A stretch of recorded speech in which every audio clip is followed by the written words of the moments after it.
तेणु प्रश्न होची राम जेतेबेले राजधर्म पालन करिसंती राजधर्मर अर्थ कौन प्रजा कथा अनुसार आमर बर्तमान मॉडर्न सिस्टम रे 21st सेंचुरी रे आमे भोट दउछु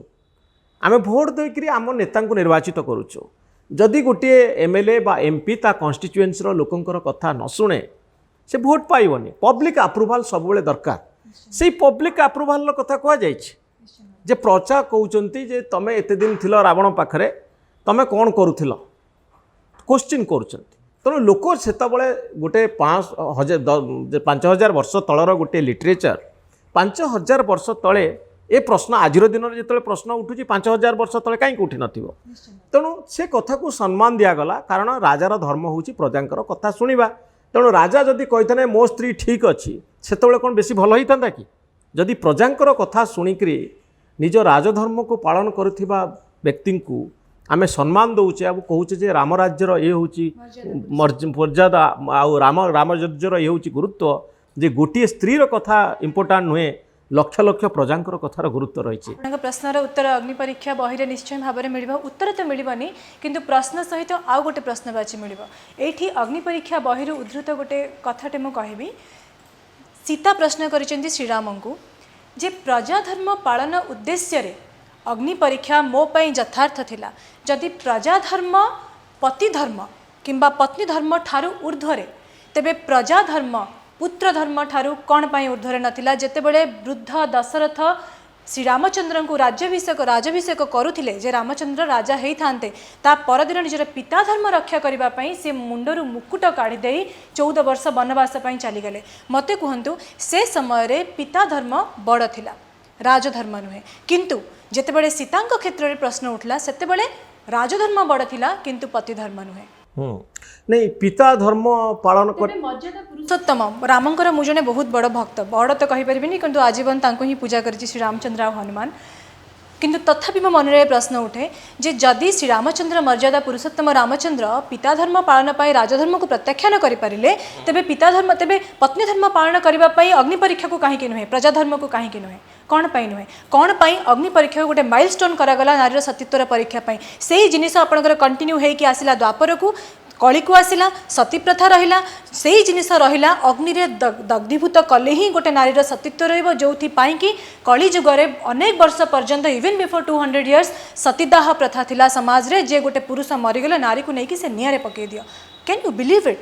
गोटे नारीर सतीत्व गोटे नारीर प्योरिटी को ता शरीर को दग्धीभूत करी परिचय पाए तार मुझे आपन गोटे कथा कहि पारे जे बेले बेले गोटे लिटरेचर गोटे गोटे पुस्तक लोकंक भितर एते प्रभाव तैयारी करिथाए परवर्ती समय तार व्याख्या हुए एवं भूल व्याख्या हुए जेमती वेदर व्याख्या है परवर्ती समय जाति प्रथा कौन वेदरे थिला ब्राह्मण करण क्षत्रिय शूद्र वैश्य ये जो डिविजन परवर्ती समय लैटर वैदिक फेज रे हला वेदर परवर्ती समय है बा रामायणर परवर्ती समय रामायण को जेमती अर्थ करागला रामायण तो शह शह भाषा अनुदित होइछि शह शह कैरेक्टर राम को नहीं तैयारी होइछन्ति ओरिजिनल राम कौन आमे जानिबा बहुत कष्ट तेणु आमे केवल केचुटी सेंट्रल कैरेक्टर को लेकर कर तमिल भाषा रे रामायणर संज्ञा अलग रामंकर को भिन्न भाव में वर्णना कराई रावण को भिन्न भाव में देखाई इंडोनेशिया रे रामायण अच्छी नेपाल रे रामायण अच्छे तेणु मोर कहबार कथा होची परवर्ती समय आपन जो कथा कहले जे सतीदाह भली कुसंस्कार तैयारी है समाज रे यह अग्नि परीक्षा भितर तैयारी है सीता को भूल भाव में देखा भूल भाव में व्याख्या करवा रामायण को यह फल परवर्ती समय आम देखिलु जे आमे सती प्रथा भाया प्रथा को देखुचु तेणु मोर कहबार कथा होची जे जदि आपण कोर को जीवे मूल को जीवे सेतबेलर समाज व्यवस्था 5000 वर्ष तले जहाँ थिला ताहार रिफ्लेक्शन होची रामायण प्रजांकर कथा को राजा सुनिबा उचित प्रजा धर्म होची राजा पाई इम्पोर्टाट पत्नी धर्म इम्पोर्टाट नुहे कारण ना मु आपन कहूची मोर मु जेमती व्याख्या करूची मु तो भल भाव में आपनकर माने कोर फिलोसफी की मु केवल बुझिया पे चेष्टा करूची पत्नी धर्म कहले आमे कौन बुझू पत्नी पति गोटे स्वामीर दायित्व कौन किंतु राम सेठी स्वामी नुहंती राम होचंदी गोटे राज्यर राजा अयोध्यार राज से केवल सीतांकर स्वामी नुहंती से अयोध्यार राजा एवं सीतांकर स्वामी भितर जो कन्फ्लिक्ट हम ताहले राम कौन करवा उचित थिला राम अयोध्यार राजा भाव में निष्पत्ति नबार आवश्यकता थिला कारण तांकर दायित्व केवल सीतांक प्रति नथिला तांकर दायित्व पूरा अयोध्या प्रति थिला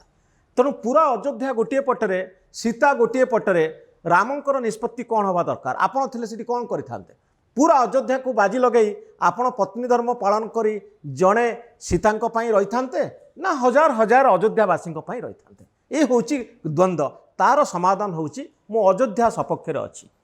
मु राजधर्म पालन सपक्षरे अछि कारण मु केवल सीतांकर स्वामी नुहे मु अयोध्यार